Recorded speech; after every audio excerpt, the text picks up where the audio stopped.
नमस्कार, म रमेश मण्डल। आज तपाईहरुको समक्ष मैले लेखेका केही लेखहरू तपाईहरुसँग बाँड्न चाहन्छु, तपाईहरुलाई सुनाउन चाहन्छु। कृपया सुनिदिनु होला भन्ने अनुरोध गर्दछु र आफ्नो प्रतिक्रिया कमेन्टमा गरिदिनु होला। लेख यस्तो छ। मैले उसलाई मागेर पनि पाउन सकिन, मैले उसलाई मागेर पनि पाउन सकिन, तपाईले नमागेर पनि पाउनु भएछ। मैले केही नपाउँदा आफ्नो सब थोक गुमाएछु, तपाईले सब थोक पाएर पनि के गुमाउनु भएछ। तपाईले सब थोक पाएर पनि के गुमाउनु भएछ। अगाडि छ।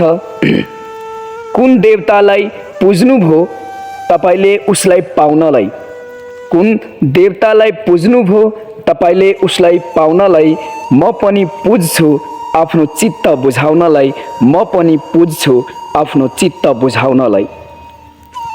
भनिदिनु महोदय कुन फूल चढाउनु भएछ, भनिदिनु महोदय कुन फूल चढाउनु भएछ, उसलाई पाउनलाई कुन दीप जलाउनु भएछ, उसलाई पाउनलाई कुन दीप जलाउनु भएछ। सधैँ ख्याल राख्नु है उसको ऊ फूल जस्तै छिन्, सधैँ ख्याल राख्नु है उसको ऊ फूल जस्तै छिन्।